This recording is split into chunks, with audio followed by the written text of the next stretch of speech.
Okay, so I'm going to chat about the cerebellum. I talked about the other areas of the brain that we're going to be talking about a lot as we go on, but the cerebellum to me is the most important area of the brain, simply because it coordinates everything. It has more neurons than the rest of the brain combined. It does so many things. It's involved in so much stuff, and also from a research standpoint, it's the most correlated area of the brain involved with neurodevelopmental delays. So according to Dr. Malilo's big textbook, which is awesome, by the way, if you haven't read it, great book, great courses as well also.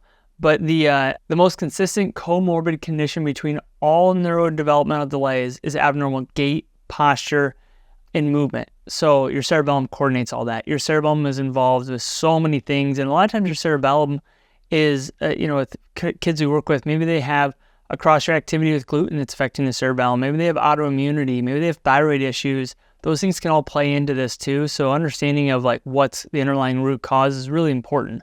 But let me start breaking it down here for you. The cerebellum, this is from the back. The midline portion is what we call the vermis, and it has what are called the vestigial nucleus in it. This midline, I'm gonna make it super simple. The midline aspect coordinates stability of everything in the midline of our body. So from a gross motor perspective, it coordinates our core stability. This starts to develop when we see infants starting to lift their head, laying on their belly, lifting their head, starting to roll, starting to army crawl a little bit. We're utilizing this midline cerebellum to do that. This vestigial nucleus coordinates our sensory information coming in. It also coordinates our limbic system, our emotional regulation. And that's why when a kid comes in with behavioral issues, if you ask them, the parents, did they army crawl? So many of them, nearly probably almost all of them, never army crawled, which is kind of wild to think about because it's a developmental issue in a lot of cases. And this midline cerebellum is involved. It coordinates stability of our core. It also plays a lot into, when we start getting to this flocculonodular lobe in the midline, it coordinates our vestibular system or our balance centers. So a lot of times kids will have motion sickness, or maybe they have just balance coordination issues because this midline area isn't developed and their core isn't stable enough. So when you see a kid that has a balance coordination issue, they all have weak core stability because the same area of the brain is what coordinates it. That should develop really early on, within the first 6 months of life. And a lot of kids, it doesn't. These intermediate areas, this, from a gross motor perspective, coordinates shoulders and hips. So when you start seeing an infant getting up on their hands and knees and crawling and moving, they're starting to activate their shoulders and their hips. We're starting to see these intermediate areas starting to develop. Right around that 6-7 month mark is when that starts. Then this lateral cerebellum starts to develop. Lateral cerebellum coordinates more fine motor coordination, our hands, our feet, and also our speech. Our lateral cerebellum is known as our cerebrocerebellum because it coordinates our cerebrum. So it coordinates our speech centers, it coordinates our cognitive processing, but it's the last thing to develop. Our midline aspects, like our spinocerebellar tracts, our vestibular nuclei, they are all coordinated in this midline cerebellum.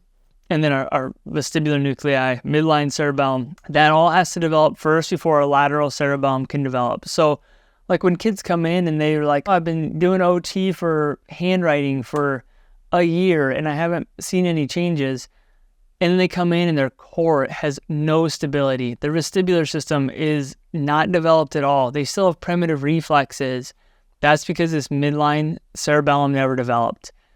From a rehab standpoint, we have to understand how the brain develops because we need to know that we need to rehab their core stability first. We need to get rid of their primitive reflexes. We need to get their vestibular system integrated before we ever work on fine motor skills or lateral cerebellum function. When you approach it in the right order and you work on this gross motor function and vestibular function first, their fine motor issues typically go away on their own.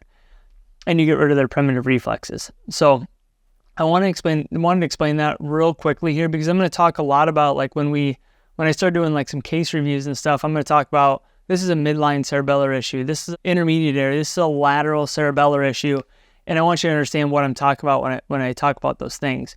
Because your midline cerebellum, this vestigial nucleus plays a ton into cortical activation and gamma oscillations in the frontal lobe and just coordinating the rest of the brain in general. So I wanted you to understand the anatomy of, when I say midline cerebellum, I'm talking about this area. When I say intermediate, I'm talking about this area. These interpost nuclei, when I'm talking about this lateral area, I'm talking about your dentate nuclei. And then always just refer back to, this is what it does: motor planning, motor execution, balance, and eye movements. It's a really simple way to look at it. So hope that helps you. And then we're going to jump into, really excited about this, I'm going to start looking at paperwork and explaining, this is what I'm seeing in the paperwork.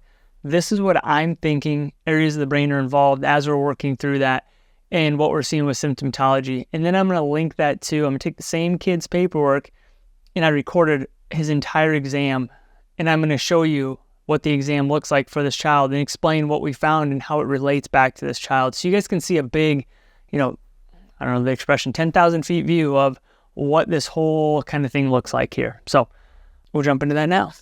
Thanks for taking the time to check out this video. To learn more or to schedule an intensive or anything with my team, there's a link below. Just go ahead and click that, and that'll get you to the right spot. Have an awesome day.